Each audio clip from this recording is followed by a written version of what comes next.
Shoppers moved with the slow rhythm of a weekday lull, mothers with strollers, teenagers with earbuds, elderly folks taking shelter from the chill. The food court echoed with muted chatter and the clink of trays. At the main entrance, the double doors parted with a hydraulic sigh. Clarence Riley, 78, wheeled himself inside. He wore a clean, pressed flannel shirt, faded blue jeans, and a black veteran's cap embroidered with the emblem of the 101st Airborne. His left leg was missing below the knee. The right one bore the scars of old burns, wrapped now in a stiff brace. He pushed himself forward with steady arms, nodding politely to those who made eye contact. Few did.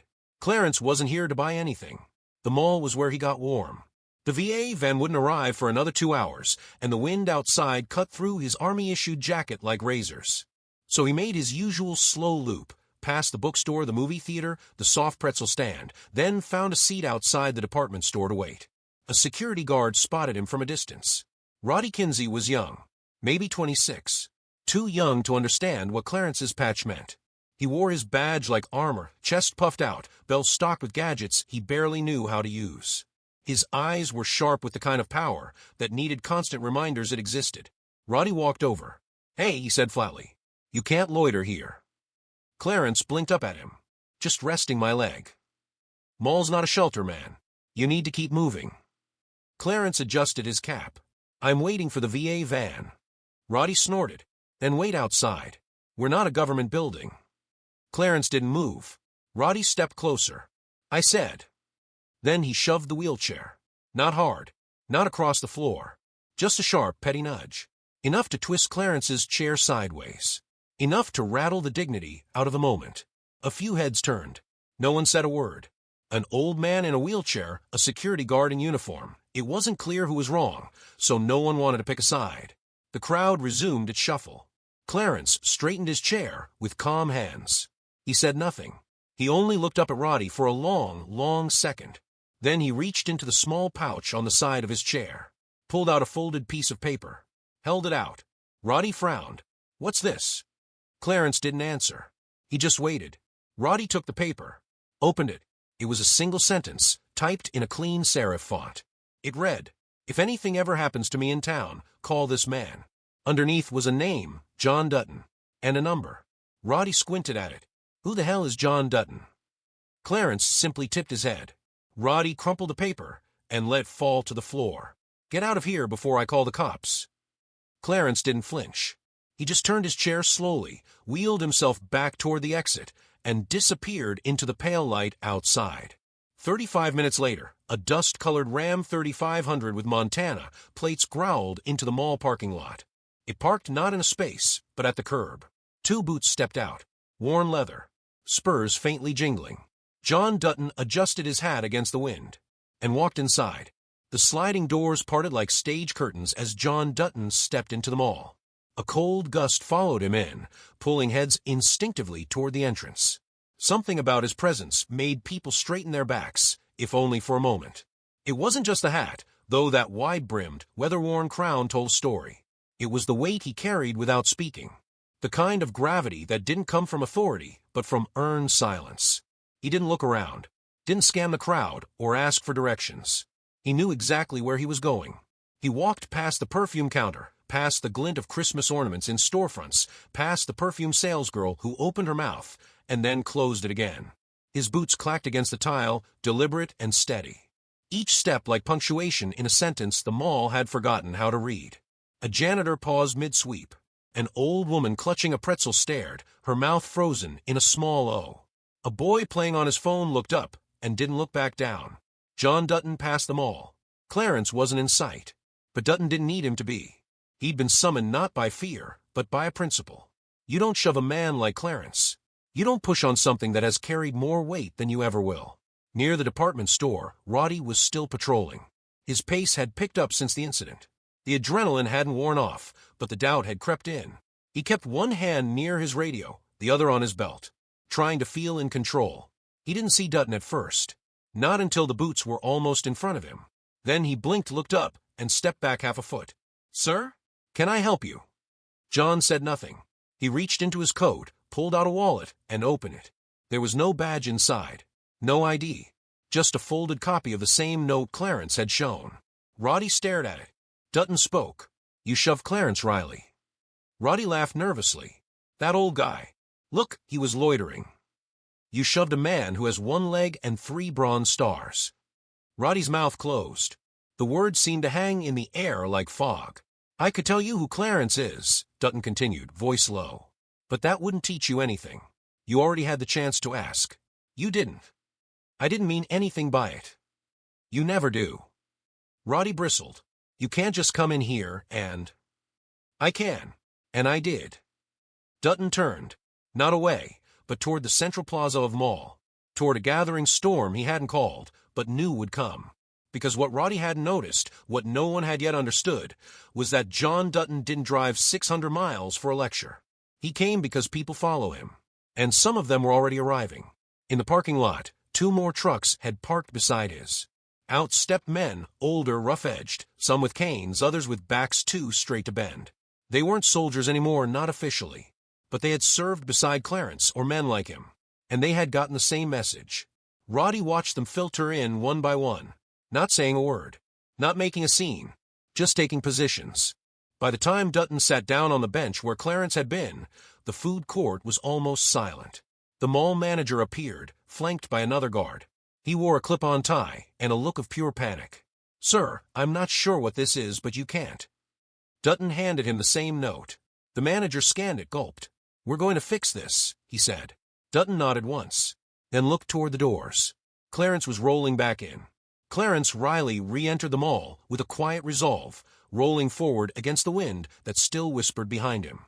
The air inside felt heavier now, as if the walls themselves had absorbed the tension from minutes earlier. He moved slow, deliberate, not because of the brace or the missing leg, but because he knew what kind of man John Dutton was. When Dutton answered a call, it wasn't over in a conversation. It was just beginning. Rody saw him first. The guard's mouth tightened, his posture shifting from defensive to unsure. Something in Clarence's calm shook him more than any confrontation might have. Clarence didn't look at Rody. He rolled straight toward the bench. The same one outside the department store where he'd been insulted. Where John now sat, elbows resting on his knees, hat slightly lowered. As Clarence approached, Dutton looked up and gave a short nod. "You came," Clarence said, voice low. "You called," John replied. Clarence parked his chair beside the bench. "Didn't think you still had that number." "I keep the names that matter." A beat of silence passed. It wasn't awkward. It was old. The kind of silence that only 2 men who'd stood and guns smoked together could share. John glanced around the mall. "They still selling those lemon pretzels over there?" Clarence gave the ghost of a smile. "Bet your spurs they are." John rose from the bench. "Then let's get one." As the 2 made their way toward the pretzel stand, one wheeling, the other walking, eyes followed them. Not because they were loud, not because they were strange, but because something about the scene said this moment matters. Rody watched from a distance, unsure what to do. The other guards had dispersed, muttering into radios. The mall manager was nowhere to be seen. John returned with 2 lemon-glazed pretzels, handing one to Clarence without a word. They sat again in silence. "You remember Kandahar?" Clarence asked finally. John chewed slowly, swallowed. "Never left me. I lost my leg that week." "I know." Clarence's eyes misted. "Felt like losing the rest today." John looked at him sharply. "You didn't. Not even close." Clarence nodded, quiet, then said, "That boy doesn't know who we are." John shook his head. "Don't need him to. He'll feel it soon enough." Across the plaza, more veterans had gathered. Some sat on benches. Others stood near the fountain. One man with a scarred neck leaned on a cane shaped like an eagle's talon. They didn't speak. They didn't film. They just showed up, one by one, like ripples after stone drop. Rody started to back away. Then John stood. "Son," he called across the food court. Rody froze. "Come here." Rody walked over, stiff-legged. John nodded toward Clarence. "Tell him you're sorry." Rody hesitated. I didn't mean to. I didn't ask for a defense. I said, tell him you're sorry." Rody looked at Clarence. "I'm sorry, sir." Clarence studied his face. "You said it like it cost you something." Rody blinked. "What?" "That's good. Means it might stick." John stepped forward. "You got a choice to make, son. You can treat this moment like a punishment, or like a start. Rody looked down. I want to do better. Then start now. John turned back to Clarence. Ready to head out? Clarence nodded. VA van'll be here soon. John looked around the court, then raised his hand slightly. Without a word, the veterans began to disperse. No orders, no signals, just the silent understanding of men who had served something larger than themselves. The food court slowly returned to normal, but nothing was quite the same. As Clarence wheeled toward the exit, Rody stepped beside him. Can I walk you out? Clarence looked at him, then nodded once. John Dutton followed behind, just far enough to let the young man take the lead. The wind outside had died down, but something heavier hung in the air. Clarence, Rody, and John stood beneath the overhang at the mall's exit. The pavement glistened with the last trace of melting frost. The kind of quiet that settles before change, not the end of something, but the start of its echo. The VA van was still 10 minutes out. John leaned against one of the concrete pillars, arms folded, his hat pulled slightly down to block the sun. He watched as Rody awkwardly shifted beside Clarence, unsure what to say or do. Every now and then, the young man glanced sideways, as if checking for approval. Clarence broke the silence. You local? Rody nodded. Yeah. Grew up across town. You always wanted to wear that uniform. Thought it meant something, Rody said, then added, still hope it does. Clarence's mouth twitched, somewhere between a grimace and a smile. It can. Depends what you use it for. Rody looked away. John's phone buzzed once in his coat pocket. He checked the screen, then put it away without answering. You need to take that. Clarence asked. If it mattered, they'd call twice. A blue sedan pulled into the lot and slowed near them. It wasn't the VA van. It was someone else. A man in a police uniform stepped out, older, heavy-set, with a sheriff's badge polished bright. He removed his hat as he approached. John. Sheriff. They shook hands with quiet respect. Clarence nodded at him, too. The sheriff turned to Rody. Son, I've had 4 complaints come in. 2 were from shoppers, 2 were from veterans. All of them mentioned your name. Roddy's face paled. I know what you're thinking, the sheriff continued, but I didn't come to suspend you. Rody blinked. You didn't. I came to ask if you're ready to learn. Because this man, he pointed at Clarence, has seen more in a year than most see in a lifetime. And this man, he pointed at John, is someone I've listened to since I wore that badge for the first time. Rody swallowed hard. We all screw up, the sheriff said, but only a few stick around to fix it. John stepped forward. You want to make it right, son? Yes, sir. Then here's what you're going to do. First, you're going to apologize again, this time like a man. Then you're going to take that van ride with Clarence. Hear his story. Every word. No interruptions. Rody hesitated, then looked at Clarence. May I? Clarence shrugged. Long as you don't mind long stories. John grinned slightly. He likes the ones with mortar fire. They shared a brief laugh, the kind that breaks tension without disrespect. The sheriff placed a hand on Roddy's shoulder. We're better when we're reminded who we serve. You just got reminded. The VA van rolled into view, tires crunching against the last patches of salt. It stopped, the door opened, and a nurse stepped out with a clipboard. Clarence Riley, she called. Clarence rolled forward. That's me. Rody followed behind. John watched them go. Watched Rody help lift the chair onto the ramp, then climb in after him. The van door closed. It pulled away slowly. John turned to the sheriff. You'll keep an eye on him. The sheriff nodded. If I don't, the town will. John gave him a nod of respect, then walked toward his truck. As he reached it, he looked back once. The mall stood still behind him. The people inside had returned to their lives, but they'd remember the weight of what passed through. They always did. John opened the door of the Ram 3500 and climbed in. He didn't start the engine right away. He sat for a moment, hands on the wheel, as if waiting for something unseen to settle. Then he made a call. A voice answered on the first ring. It's done, John said. You sure? The voice replied. As sure as I ever am. And then silence. The inside of the VA van smelled like clean vinyl and pine-scented disinfectant. Clarence sat in his usual spot by the back window, the same place he chose every Thursday. Rody, for the first time in his life, sat across from a man who had served in 3 conflicts and walked away from all of them with less than he started. Roddy's hands fidgeted on his knees. The wheels of the van turned over wet asphalt, whispering beneath them like a low drum. He didn't know what to say, but he knew he had to listen. Clarence started talking before Rody could ask. I was 19 when I saw my first man die. I didn't even know his name. He was from Michigan, I think. I remember his boots more than his face. Rody sat straighter. Kandahar was hotter than hell. And louder. You ever heard artillery up close? Rody shook his head. It changes what silence sounds like. Clarence wasn't trying to impress. He spoke with the precision of someone who didn't need to remember, because he never forgot. He told Rody about the bridge near Jalalabad, about the convoy that didn't come back, about the prosthetic fitting room where he learned to walk again with half a leg and full pride. Rody listened. He didn't interrupt. The driver said nothing the whole time. The nurse in the passenger seat didn't even shift. And you know what stuck with me? Clarence asked. Not the worst parts. The quiet ones. The night I watched a man give up his rations so a kid could eat. The morning someone rewrote a letter home for a buddy who'd lost his writing hand. Rody looked out the window. I never thought about any of that. You were given a badge. You thought it made you tall. Rody flinched but nodded. Clarence softened. But you showed up today. You stayed. That counts for more than you know.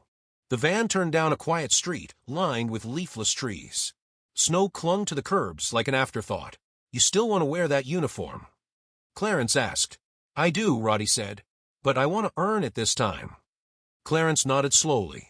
Then start with humility. And follow it with action. The van pulled up to the small VA clinic. A few veterans waited on the steps, some laughing, some coughing, all watching as the door slid open. Clarence motioned for Rody to help him down. The young man stepped forward, holding the side rail, guiding the wheels gently. A woman in scrubs came to greet them. Clarence, you brought company? Clarence smiled. A student. Rody looked sheepish, but the nurse just nodded. Good. We need more of those. Inside, the lobby smelled like coffee and liniment. A wall of framed black and white photos showed men in uniform from a dozen wars. Clarence rolled to a bulletin board covered in flags, letters, and a few medals. This, he said, pointing to a photo of a younger version of himself beside 3 other soldiers, was the day we walked into the village and came out changed. Rody leaned in. Which one are you? The one still breathing. A long silence stretched between them. Then Rody asked, what do I do next? Clarence looked him in the eye. You remember this day. And next time someone doesn't look like they belong, you ask before you assume. You offer before you order. Rody nodded. I will. Clarence extended a weathered hand. Rody shook it, firm but respectful. A voice behind them cleared a throat. John Dutton stood in the doorway, arms crossed. You take care of him, he asked Rody. Rody stood straight. I tried to. Clarence added he did. John nodded. Then I'll take it from here. Rody stepped aside. As he walked toward the exit, the old veterans nodded at him, not in forgiveness, not yet, but in acknowledgement. And that was more than he'd ever hoped for. Outside, the wind had picked up again, but no longer bit at his skin. It carried something else, something steadier. He looked back once, then kept walking. John Dutton stood in the quiet hallway of the VA clinic, hat in hand, head bowed slightly. He hadn't spoken since Clarence and Rody disappeared into the evaluation room. He didn't need to. His presence did the talking. A nurse passed him and nodded respectfully. Another veteran tipped his cap. John acknowledged them each with a slight incline of his head, the kind that says, I see you, without a single word. He turned and walked outside. The wind had stilled. Snow fell in slow, lazy spirals. It didn't stick, just dusted the pavement like memory, soft, cold, unshakable. John leaned against the side of his truck, eyes scanning the lot. Not for anything specific, but out of habit. The way men scan the horizon when they've lost things in war. Time. Friends. Pieces of themselves. Behind him, the clinic door opened. Clarence rolled out, Rody beside him. John looked over. All good. Clarence nodded. They cleared me for another month. Rody added. He told a few jokes in there. Got the nurse laughing. Dangerous, John said deadpan. Clarence smirked. You remember how I used to crack them before morning briefings. You thought you were funnier than you were. That's what made it brave. They shared a laugh, low and warm. Rody stepped forward. Mr. Dutton, I just want to say thank you. For coming. For not yelling. For showing me what I couldn't see. John studied him for a beat. You saw it now. That's what counts. Rody took a breath. I'm not who I want to be. But today, I think I got closer. John nodded. Good. Now prove it. Tomorrow. And the day after. I will. Rody turned to Clarence. Can I visit sometime? Clarence grinned. Only if you bring coffee and no apologies. Deal. Rody left them there. Not because he had to, but because the moment called for it. He walked with steadier steps than he had that morning. John helped Clarence into the truck, folding the wheelchair carefully and stowing it in the bed. As he started the engine, Clarence looked over. You think he'll stick with it? John didn't answer right away. Some men take longer to earn their stripes, but sometimes those are the ones who guard them best. Clarence looked out the window. World's changing. Feels like we're fading. John shook his head. Not fading. Passing. And only if we don't teach. Clarence smiled. Glad I taught today. You did more than that. The truck rumbled down the narrow road. The town unfolded ahead, small, weathered, honest. The kind of place where names mattered. John slowed at an intersection.